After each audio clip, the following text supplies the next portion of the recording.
get it. But at the same time, when I'm single, it's different than when I'm in a relationship. When I'm in a relationship, I understand that, hey, you don't want no fuss in the house. She running the house. I get it. That's the same way it's always been. But when I'm single, it's like, you can't make your own decisions, nigga. Right, because I think, let me tell you. How you gonna be a strong man, or how you gonna have a strong woman behind you if you ain't a strong man? Right, the history. Let's go into the history. You're gonna be manipulated. All right, now let's go into the history of that war.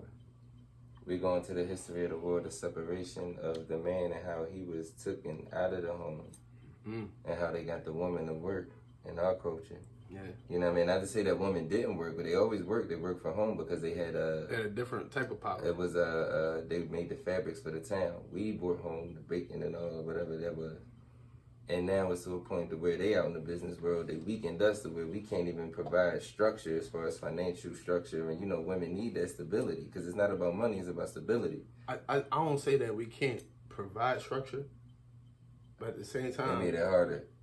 That they did, but they widened the gap of male and female maturity. Remember we was talking about this where I said before, when they was growing up as old heads in the 60s, 70s, when you turn 18, you was a man. You need to get a house, you need to get married and start a family. Now, when you 27, you still be like, no, I don't want no kids. You lucky if you ain't got kids. I got a homie like 30-something, he just had his first kid. So the joke was always, nigga, how you do this? Because you know me, I got a lot.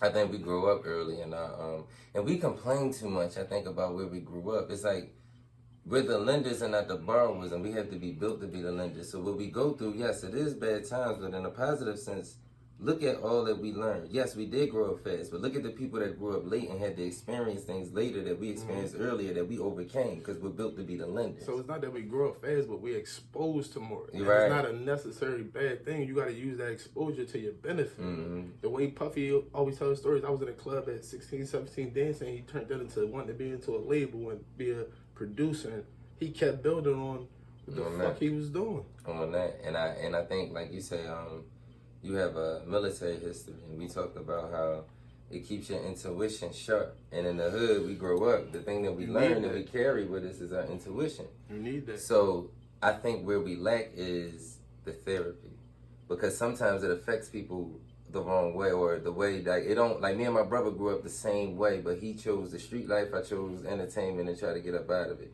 So I think if we had more therapy, and that's another thing with history. Like the history is like it's so taboo to be like, oh, therapy, no. But then we so quick to be like, I'm crazy, don't mess with me. It's like, no, we really need some type of therapy, somebody to talk to show us. So, all right, this one problem I personally seen.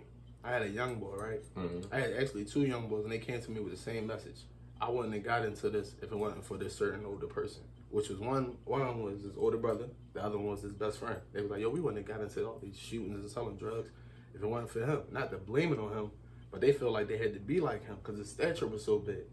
So that's where I get into it with people, where as though stuff like mentorship, or just if you meet a nigga that's different from you or the same, talk to the nigga. Right. Figure out some, like, start seeing different ways of life and just being confined to understanding. You know what I'm saying? Trying to be understood. Because niggas get therapy, but they get in the wrong situations. They'll come to a nigga like me and be like, yo, I don't even want to do this shit. But tomorrow you're going to sell drugs. And unfortunately, a week from that, you might die. You go to jail or some shit. About, yeah, it might be a thing where you want to change and be too late. It might just be talking to one person. I've been in that situation many times. I might be on a train going to Norristown or something, and I talked to a military vet, and he said, yeah, my son was in the military, killed himself, so I make sure I go to all the suicide walls. And I look down, nigga ain't got no legs. Right, purpose. But it bring you back to life of like, yo, shit is fucked up. But there's also a positive side to everything in life. Right. So, my thing in the present time, war is like a little different in the present time. I think, unfortunately, war is like, we have a lot of, it's no structure with the war, you know what I mean? Because like we used to, even though like from the hood, we not saying it's so good or nothing, but it's definitely with the structure, because it was like a business at the same time. Like, let me say this before I even go into that. Drug dealers can be businessmen because it's the same structure. So in the streets, we had a graveyard shift. You had certain shifts and all that. When you was the hustler, you saved your money, stacked up, then you started your little entrepreneur.